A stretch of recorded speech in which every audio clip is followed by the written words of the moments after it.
Hello dear student, आज हम लोग सीबीएसई 10th क्लास के मैथमेटिक्स में प्रोबेबिलिटी चैप्टर कंप्लीट करेंगे और उसमें भी 14.1 के कुछ क्वेश्चंस हम लोग पहले की क्लासेज में कर चुके हैं। तो आज हम क्वेश्चन नंबर 23 से स्टार्ट करते हैं। क्या है 23? ये देखिए, a game consist of tossing a 1 rupee coin 3 times. 1 रूपी कॉइन्स को 3 टाइम टॉस किया जाएगा and noting its outcome each time. इसके आउटकम को नोट किया जाता है। Hanif wins if all the tosses give the same result, I 3 head or 3 tails, and lose otherwise. Calculate the probability that Hanif will lose the game. Hanif game को lose करेगा, उसकी probability क्या होगी? ओके, सबसे पहले 1 रूपी का कॉइन होता है। देखिए 1 रूपी का होगा तो उसमें कोई भी रूपीज होता है तो हेड और टेल होता है, लेकिन इसको 3 टाइम टॉस करना है। फर्स्ट टाइम तो हमने ये टॉस कर लिया। अब सेकंड टाइम जब टॉस करेंगे तो अगर फर्स्ट टाइम हेड आया होगा तो सेकंड टाइम में कोई मना तो कर नहीं पाएगा, वो तो फ्री होगा। तो हेड या टेल कुछ भी आ सकता है फर्स्ट टाइम ये आया है तो। अच्छा, फर्स्ट टाइम अगर टेल आया होता तो सेकंड टाइम हेड या टेल दोनों में से वो भी पॉसिबल है, कोई भी आया होता। अब थर्ड टाइम जब हम टॉस करेंगे तो अगर सेकंड टाइम हेड आया है तो थर्ड टाइम भी हेड और टेल में से कोई हो सकता है। इसी तरीके से टेल आया तब भी हेड और टेल में से कोई भी हो सकता है। हेड आया था, पहले टेल देन हेड, पहले टेल, आप इसको ऐसे समझो, पहले टेल देन हेड, और उसके बाद हेड भी हो सकता है टेल भी हो सकता है। तो हम यहाँ लिखते हैं हेड आया होगा या टेल आया होगा। इसी तरीके से हम अगले स्टेप में जाते हैं और यहाँ पर ये नोट करते हैं कि अगर टेल आया था तो हेड भी हो सकता है और टेल भी हो सकता है। अब आप देखो ये आपके पास सैंपल स्पेस कितने हो गए, टोटल सैंपल स्पेस कितने हो गए इसमें, ये हमें नोट करना होगा। जब सैंपल स्पेस की बात आएगी, नंबर ऑफ सैंपल स्पेस या एस इक्वल टू आप लिखोगे तो ऐसे लिखोगे। देखिए नोट कीजिए, सबसे पहले इसको एच एच एच ये आएगा सबसे पहले आपके पास, एच एच एच यानी first time head, second time head, third time head. उसके बाद देन हेड हेड टेल, इस तरीके से आपके पास आ जाएगा।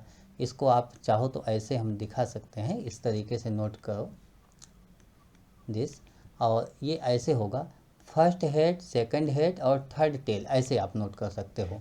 मीन एच एच टी, इस तरीके से आपने नोट कर लिया।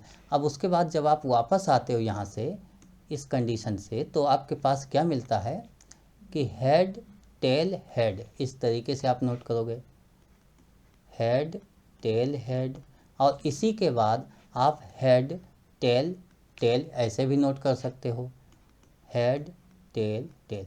फर्स्ट वाली कंडीशन मतलब एच से जो स्टार्ट हो रही थी ये कंडीशन हमारी कंप्लीट हो गई।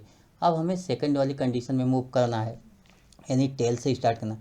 टेल हेड हेड ये हम नोट करेंगे, टेल हेड हेड। उसके बाद टेल हेड टेल, इस तरीके से नोट करेंगे, tell head tail.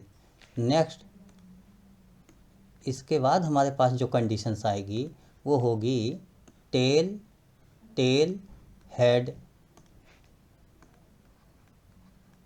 Tail tail head.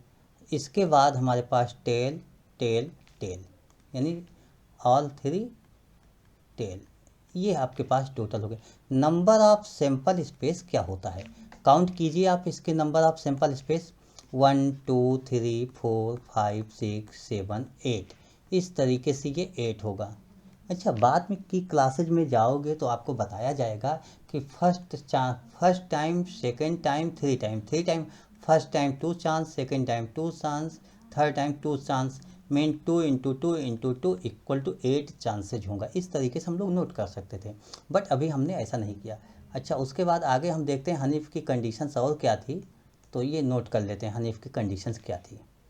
देखिए आपके पास क्या है, उसमें ये गिवन है Hanif wins if all the toss give the same result, 3 head और 3 tails, and lose otherwise. Calculate the probability that Hanif lose. Hanif game को लूज कर जाएगा, तो कंडीशन क्या होगी, मतलब सेम नहीं आना चाहिए। ठीक है, हनीफ लूज मतलब not same, E equal to Hanif lose. The game, तो आप लिखोगे IE not same. Not same में आपके पास क्या हो जाएगा, देखिए आपके पास सेम की कंडीशन एक HHH होती है, एक TTT होती है, बाकी नॉट सेम हो गए। तो नॉट सेम में क्या क्या आपके पास आ जाएगा, HHT first, second, HTH third, HTT fourth, THH fifth, THT and six, TTH। अच्छा, आप लोगों को ये भी बता दूं कि बहुत लिखने की भी ज़रूरत नहीं होती। आपको नंबर ऑफ ई चाहिए था तो आप ऐसे कहते कि H एक बार है, T एक बार है, यही दोनों सेम टू सेम है, तो 8 - 2 6 हो जाएगा। इस तरीके से आप 6 नोट कर सकते थे।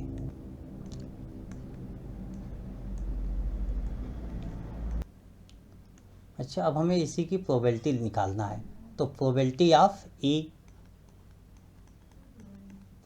ऑफ ई लिखना है, that is number of E upon number of sample space.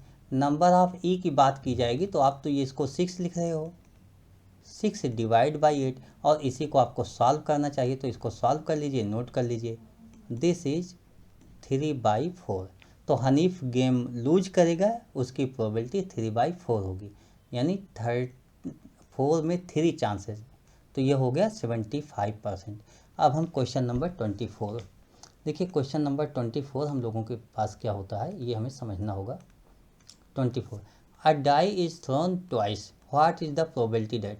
मतलब एक डाई को 2 टाइम आप थ्रो करते हो, 2 टाइम थ्रो करते हो, ठीक है। डाइस को जब 2 टाइम थ्रो करोगे तो क्या निकालना है, 5 will not come up either time, 5 will come up at least once, ठीक है। तो इस कंडीशन में हम लोग पहले डाइस की कंडीशन बना लेते हैं, उसके बाद आगे क्वेश्चन को सॉल्व करते हैं।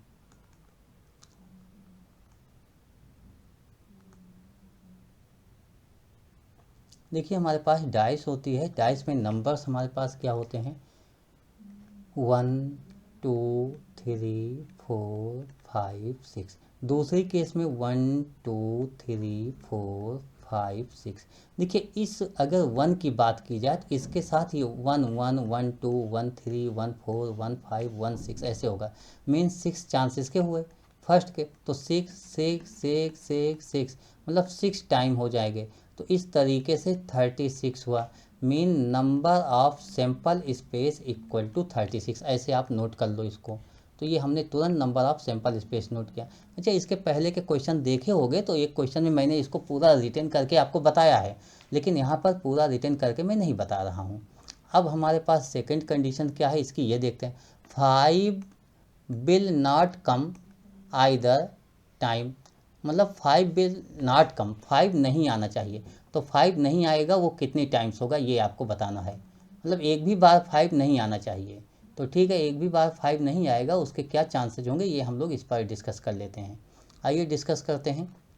देखिए जब हम 1 के साथ स्टार्ट करेंगे तो 1 के साथ 1 1 1 2 1 3 1 4 एंड 1 6 होगा, मीन 1 के साथ 5 चांसेज हो गया, ठीक है। 1 के साथ 5 चांसेज हो गया, 2 के साथ 5 चांसेस, 3 के साथ 5 चांसेस, 4 के साथ 5, अब यहाँ 5 तो नहीं ले सकते हम, इसके बाद 6 के साथ 5 चांसेस, तो ये 5 चांसेज हो गया। टोटल चांस आपके पास कितना हो गया ये देखिए, आपके पास जैसे आप यही लिखते हो 1 1 1 2 1 3 1 4 एंड 1 6 ये लिखते हैं, यानी 5 नहीं लिखना था तो यहाँ 5 नहीं आएगा, तो 5 नहीं आएगा तो 5 चांस हुआ। ऐसे 2 के साथ भी 5 चांस, 3 के साथ 5 चांस, 4 के साथ 5 चांस और 6 के साथ 5 चांस। हम 5 नहीं लिखेंगे, 5 को तो इग्नोर कर दिया, हमें ये 5 लिखना ही नहीं था, सिंपल सी बात ये हो गई, सिंपल सी बात 5 को नहीं लिखना था। तो 1 2 3 4 5 नंबर यहाँ पर 5 के साथ पेयर बनाएंगे, 5 5 जा 25। तो अगर हम इस क्वेश्चन के फर्स्ट पार्ट को देखें कि 5 नॉट कम, अब हम इसका सेकंड पार्ट सॉल्व करेंगे, तो सेकंड पार्ट सॉल्व करते समय 5 एट लीस्ट वंस इसमें है, तो 5 एट लीस्ट 1 है। जैसे देखिए आप 5 के साथ हम अगर इसको देखें तो 5 1 5 2 5 3 5 4 5 5 5 6 ये आपके पास आ जाएगा, मीन 5 के साथ सभी आएगा 5 1, 5 2, 5 3, 5 4, 5 5, 5 6। अच्छा, स्टार्टिंग मैंने 5 से किया, अब अगर इस 5 से करें लास्ट में 5 लिखें तो 1 5, 2 5, 3 5 ऐसे भी होगा। 1 5, 2 5, 3 5, यानी फर्स्ट नंबर्स इस तरीके से नोट कर लेता हूँ। 4 5, 5 5 हम नहीं लिखते इसलिए कि 5 5 ऑलरेडी एक बार हमारे पास लिखा जा चुका है, तो इसलिए वो नहीं लिखते। अब हम 6 5 लिखेंगे। अगर इस टोटल नंबर्स की काउंट करें तो हम लिख लेते हैं इसके पहले number of numbers that 5 comes at least once equal to, अब इसमें आप काउंट कर लेना 1 2 3 4 5 6 7 8 9 10 11। टोटल आपके पास कितने नंबर हो गए? 11। अब इसकी आपको प्रोबेबिलिटी निकालना है, तो प्रोबेबिलिटी आप निकाल लो। Therefore probability of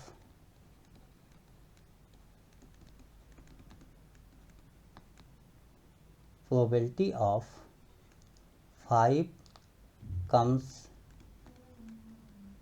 eight least once equal to 11 आपके पास नंबर ऑफ इवेंट हैं अपॉन टोटल नंबर, तो 36 ही होगा। तो 11/36 ये आपका आंसर हो गया। मुझे लगता है कि आपको बेहतर तरीके से समझ में आया होगा, मैं समझा पाया हूँगा, पूरे को सही तरीके से एक्सप्लेन कर पाया हूँगा। अगर आपको समझ में आता है अपने दोस्तों के साथ भी शेयर कीजिएगा, और कोई प्रॉब्लम भी होती, कहीं कोई क्वेश्चन नहीं समझ में आता तो आप मुझे अवश्य कमेंट के माध्यम से या अदर किसी माध्यम से, जो भी हमारे नंबर्स आपके पास अवेलेबल हैं, आप मुझे श्योर बताइएगा। उसके बाद हम लोग मिलेंगे अब नेक्स्ट किसी क्लास में। Okay, thank you, bye.